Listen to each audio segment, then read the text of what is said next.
Hey there. Thank you for joining me today. I'm Della Rucker. I am the principal of the Wise Economy Workshop and author of this book and a few others. This book being The Local Economy Revolution Has Arrived, What's Changed and How You Can Help. Available wherever you get your books, digital or real. You might have to order. You probably have to order it.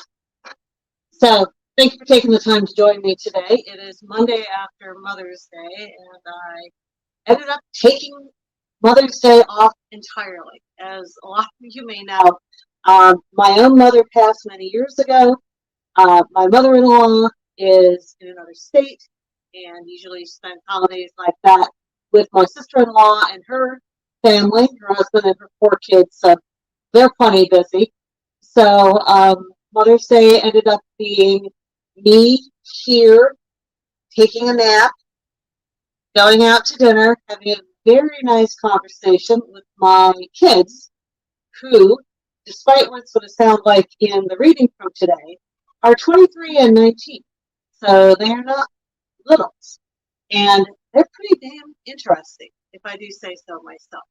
So it's always a pleasure and a privilege for me to get some time to really, sit down and talk with them. And I learned, and I think this is probably the experience of other people who have kids, who have adult children, but I learned so much from them. I learned so much from their perspective, from their insight, from the things that they're encountering, from just their worldview. And so I always feel really, really, really privileged to be able to, to have that experience with them. So did that. Did a little work on the memoir that I'm trying to write, which is either going to be fascinating or completely boring to anybody other than me. Not sure yet. Well, we'll let you know. I don't have a time frame on that yet. I'm still sort of in the feeling out and seeing what happens stage. A couple other things. There is the Wiseful Digest, which I've talked about here before, which is a weekly newsletter that's kind of insight into kind of the ways in which this local economy revolution I've been talking about is actually playing out in the real world. That comes out on Wednesday, or Wednesday or Thursday, depending on the word woman and the creek don't rise kind of situation. But if you'd like to get a good dose of kind of future ready information in that space, it'd be a great thing for you to sign up for. So that's available at wiseeconomy.substack.com, wiseeconomy.substack.com. Get you a little tangled up there. So, and the other thing I should mention is that the raw video from the Celebrate Us salon, which is also going to be renamed, because I'm not cutting anybody's hair. I promise you about that. That's available on YouTube now, also probably on Facebook and on Twitter if you go back into the feed that has my name attached to it. And that was just an unbelievably fascinating conversation. I mean, when you have the opportunity to put 3 people from 3 different states who have incredible, are just doing incredible things, you can put them on a screen together and have them talk to each other. I mean, to me, it's like the best thing on the face of the planet. I can't imagine a whole lot of conversations that I would have enjoyed more than this one that we just did. So we will be doing more of those in the future. They take a lot of work, a lot of preparation, but they're just absolutely fantastic. So check that out at Della Rucker or Wise Economy YouTube channel. Check it out at Della Rucker AICP CECD on Facebook and at Della Rucker on Twitter. So, more good things coming up this week, but for the time being, I'm going to leave it at that. And let's take a look at what we've got for today. Now, I was feeling a little melancholy this morning. My oldest son has moved back to his apartment. Kind of, dealing with the beginning of summer semester, all that stuff.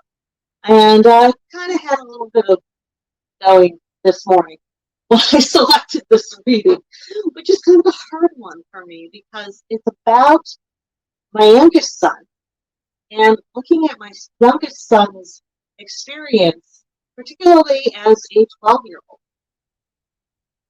in not fully fitting into the system that he was in. That child got his second COVID vaccine yesterday, so I'm hoping he can't hear me. He is in a room 2 or 3 over, I think trying to sleep it off. I don't know that he knows I ever wrote this about him in the first place. One of the downsides to having an author for your mom. And so the story here was written when that kid was about 12. So he was just coming out of 6th grade. He was a kid that I just, you love your kids, but this one I was just like, especially at that point in time, I was just like, this little guy is something special. And it was kind of hard when the world didn't recognize how special and what a wonderful little gem my little boy was. So that's what this story is about. And it's about what happens to us sometimes when we try to be brave, when we try to be independent, we try to follow our own needs. And sometimes, there's a consequence to that. The Divergent Kid and the Kid Who Won Everything. We need to be brave and creative and determined and all that. But you also know the other side. Sometimes your creativity only gets you cut. I have 2 kids who I've generally stereotyped as the good kid and the mad scientist.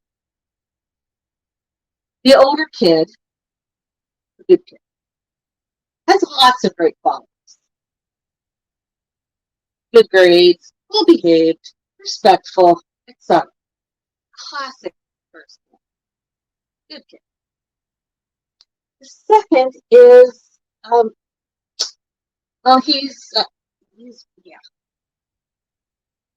he's the one that leaves a trail of chaos in his wake.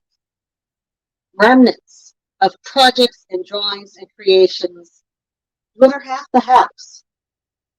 50% of all food storage containers and reusable water bottles that cross our property line end up as bug habitats.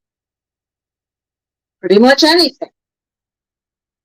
Scrap wood, tinfoil, sticks, silverware, you name it, gets conscripted into his projects.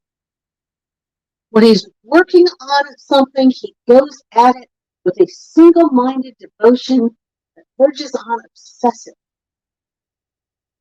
That chance getting that dishwasher unloaded. Now, they're amazing projects. And yes, Mom is supposed to say that. But even given my bias, the kid makes clay fish the size of your fingernail. And they're so detailed that you can identify the species. He makes reefs, coral reefs, with dozens of types of coral that fit in your palm. He draws birds with all their plumage. The kid has sold his work at art shows, exhibiting next to adults. He's been the youngest exhibitor every time. He's 11. Today was awards day, culmination of his years in elementary school. He won nothing. The award for achievement in art went to the kid who won everything else. John knows how the quality of his work compares to his age groups. He can't help but notice at the school art shows. But he doesn't always do the art class project exactly the way he was told to do it. Sometimes he figures he knows a better way. I don't know if he actually does know a better way or not, but he's usually quite sure of his vision. So I watched from the other side of the room as the teachers progressed through the awards. John congratulated his classmates. Generous kid, really sweet. I watched him jump forward and then sit back down as a kid with the same first name as him was called to receive the science award. John's also a biology wizard, which explains the fish and bugs and birds. But after the art teacher gave her award, John sank into his, as if someone had let the air out of his body. Across the gym, tried to catch his eye. Gave a thin smile of encouragement. Looked at him. After school, in the car, tears dashed expectation. Try and I try. I'm never good enough.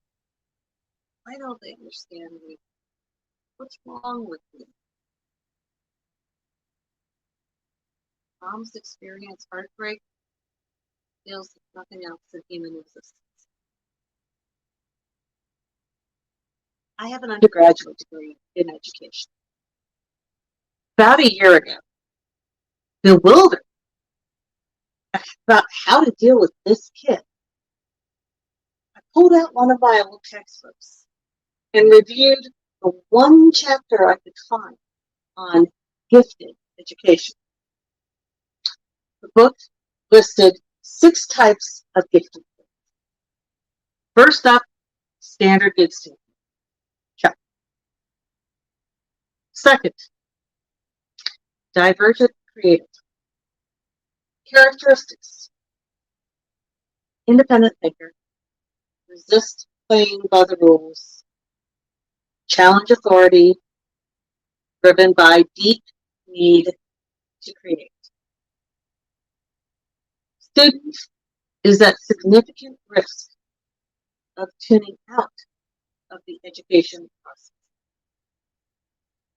Look at what I got. The ironic thing here is that I started out as the good kid, but I think I turned into the divergent.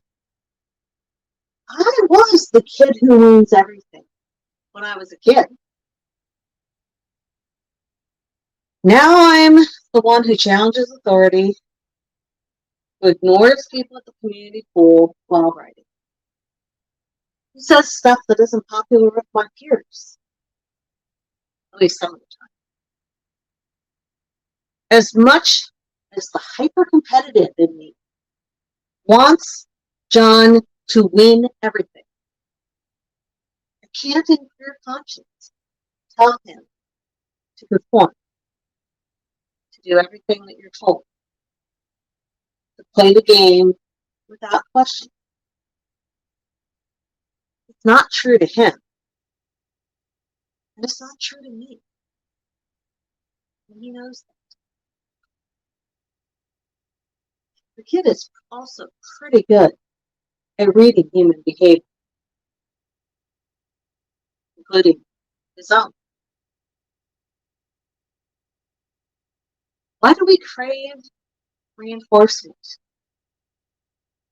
What makes us desperate for praise, for approval, to hear that good job? I don't know. But we have to make a choice sometimes. to try to fit into the system in the hopes of winning the award, or obey what we know, what we see, do what it seems like it's our role in the world to do? I think I have been evolving from good kid to divergent because fundamentally I realized I had nothing to lose. Job security is a myth. The ability to plan out a career like stepping stone paths continues to evaporate. Teaching ourselves to dying stars seems like a poor exchange for good behavior silence. Sometimes, though, that divergent is a lonely, misunderstood path.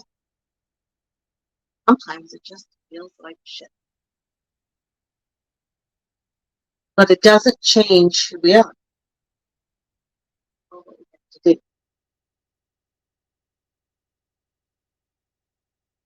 Ironically, I stumbled across a music video yesterday that I haven't seen in years. Came out in 1993 by a band named Blind Melon. It's called No Rain. So you might remember it. It's the one with the little tap dancing girl with the glasses and the bumblebee costume who wanders around looking for her people and eventually finds a bunch of awkward dancers in butterfly costumes in a field. Now, depending on your age, you either knew immediately what I was talking about or you had. If you have no idea, just go with me for a moment or go look it up on YouTube. So this one goes out to all you change agents, community leaders, mad scientists, and dancing bumblebee people. Hang in there. And as John told me after he got the tears out of his system, none of today's crap will matter a week from now. He'll try to play by the rules better, but he's not giving up what matters to him. The wise kid, that mad scientist.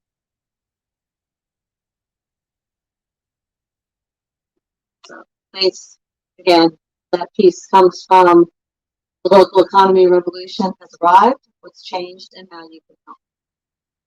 Available wherever you get your books, whether it's Amazon, bookshop.org, or lulu.com or Gumroad.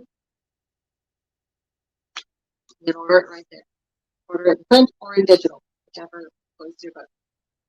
So thanks for taking the time to listen today.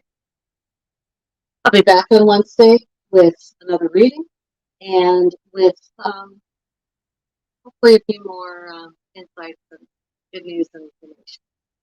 So thanks again for taking the time today. If you'd like to learn more, check out wiseeconomy.com. You can find me on most social media sites except Instagram. I am on Instagram, but I don't do much with it because I'm not a pictures person. But you can find me online. You can find wiseeconomy.com. And again, if you want to be really up to date on how all of this is playing out in the world, join me at the Substack, wiseeconomy.substack.com. Oh, and later this week, we will have the first Ask Me Anything. So keep an eye out for that. All right? Have a great day, and good day.